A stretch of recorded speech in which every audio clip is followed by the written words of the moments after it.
Hello and welcome everyone. आज इस video में मैं बात करूंगा 7 जनवरी को जो यूकेपीएससी का एग्ज़ाम हुआ है असिस्टेंट एग्रीकल्चर ऑफिसर का।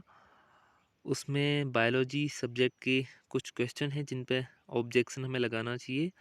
तो उन क्वेश्चंस को मैं यहाँ पे डिस्कस कर रहा हूँ। तो इसमें कुछ इंपॉर्टेंट क्वेश्चन हैं, हालांकि मैंने ये सारे क्वेश्चंस का जो रेफरेंस है, सोर्स है, वो व्हाट्सएप ग्रुप पे शेयर किया है। तो इसमें पहला क्वेश्चन है, in which era the life is originated. ये क्वेश्चन पूछा गया था बायोलॉजी में, जिसका आंसर यूकेपीएससी के थ्रू हमें पैलियोजोइक दिया गया है, जबकि इसका आंसर जो 4 ऑप्शन वहाँ हैं उनमें से प्रोटीरोजोइक होना चाहिए। बिकॉज द लाइफ जहाँ पे लाइफ ओरिजिनेट हुई वो era generally pre Cambrian era है। प्री कैम्ब्रियन एरा का ही एक पार्ट है प्रोटरोजोइक, ठीक है। तो प्रोटीरोजोइक इसका आंसर होना चाहिए, तो इस पर आप ऑब्जेक्शन लगा सकते हैं। अगला क्वेश्चन है, the thorn and tendrils of bougainvillea and Cucurbita represent. तो ये क्वेश्चन तो ठीक है, लेकिन यहाँ पे क्लियर नहीं हो पा रहा है कि ये होमोलोगस ऑर्गन की बात कर रहा है डाइवर्जेंट इवोल्यूशन की, क्योंकि जो थॉर्न एंड टेंड्रिल हैं बोगनविलिया एंड कुकुरबिटा के, ये एक तो डाइवर्जेंट इवोल्यूशन शो करते हैं जिसकी वजह से होमोलोगस ऑर्गन प्रोड्यूस होते हैं। तो यहाँ पे मल्टीपल ऑप्शन करेक्ट होंगे, यानी कि homologous as well as divergent evolution. ये भी मैंने रेफरेंस व्हाट्सएप पे भेजा हुआ है। अगला है, memory glands are modified form of which gland. तो इसके answer sweat gland and sebaceous gland दोनों हो सकते हैं। Multiple option again. तो इसका भी रेफरेंस ग्रुप पे भेजा गया है, कोटपाल की बुक का। अगला है, what is the role of cortical nephron. तो generally cortical nephron major type of nephron होता है, जिसका मेन फंक्शन होगा हमारा फिल्ट्रेशन एंड रीएब्जॉर्प्शन, ठीक है।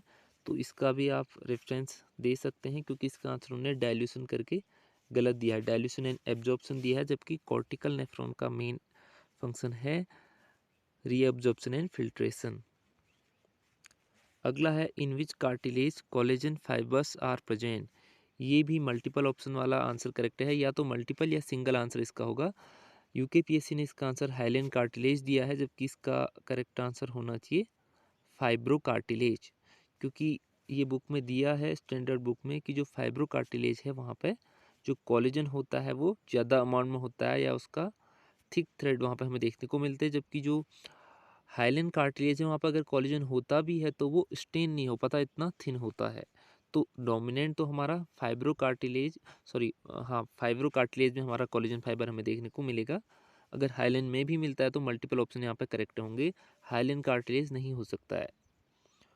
एक लास्ट क्वेश्चन जीएस वाला है, जिसमें पूछा गया है, which river is known as Dakshin Ganga. तो इसके बारे में मुझे ज़्यादा आइडिया नहीं है, तो आई थिंक इसमें मल्टीपल ऑप्शन करेक्ट हो सकते हैं, क्योंकि दक्षिण गंगा पूछा है तो दक्षिण Ganga generally I think Godavari है, और दक्षिण की गंगा हमारा कावेरी है, लेकिन उनने आंसर कावेरी दिया है। तो यहाँ पे दक्षिण गंगा मतलब गोदावरी होना चाहिए आई थिंक। एक और क्वेश्चन है हमारा प्रोटीन सेपरेशन से रिलेटेड, जिसमें पूछा गया है कि प्रोटीन मोलिकुलर मास के बेस पे किस टेक्निक के थ्रू सेपरेट की जाती है।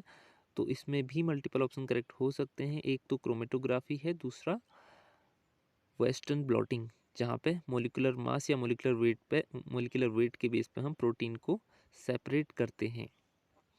तो ये सारे क्वेश्चन थे इस एग्ज़ाम में। बाकी इस एग्ज़ाम का लेवल काफ़ी अच्छा रहा बायोलॉजी वाले सेक्शन का।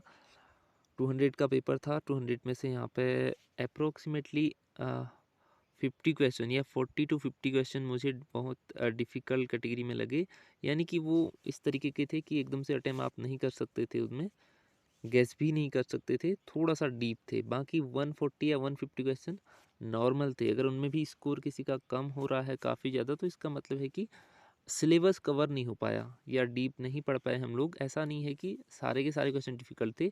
मैंने बहुत अच्छे एनालिसिस किया, तो उसके बाद मुझे पता चला कि 150 में से only 40 to 50 question he difficult हैं, जो नहीं कर सकते थे आसानी से।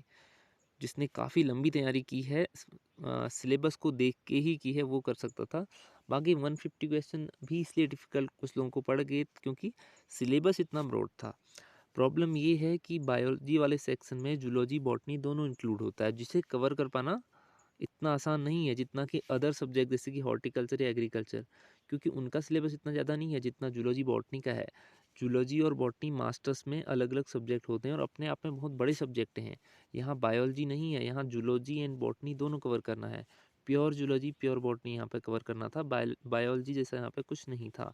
बायोलॉजी का मतलब प्योर जूलॉजी और प्योर बॉटनी नहीं होता है, वो बायोलॉजी होता है 11th-12th वाला, या फिर लाइफ साइंस होता है। लेकिन यहाँ पे प्रायोरिटी दी जाती है pure classical botany and pure classical zoology को, इसलिए पेपर डिफ़िकल्ट हो गया थोड़ा सा, क्योंकि सिलेबस ही उनने इस तरीके का दिया था यूकेपीएससी ने। थोड़ा सा उसमें डिटेल में चीज़ें उनने सिलेबस में ही दी थी, इसलिए पता चल रहा था पहले ही कि पेपर किस लेवल का आएगा। अगर किसी को पता था भी कि पेपर इस लेवल का आएगा तो भी तैयारी कर पाना इतने कम टाइम में पॉसिबल नहीं था, क्योंकि जीएस भी था उसमें, तो ये डीप पूछा गया था। बाकी कट ऑफ के बारे में मुझे आइडिया नहीं है। तो इस वीडियो में सिर्फ इतना ही। ये सारे क्वेश्चन हैं जिन पे ऑब्जेक्शन आप लोग लगा सकते हैं। 19 तक डेट दी है यूकेपीएससी ने।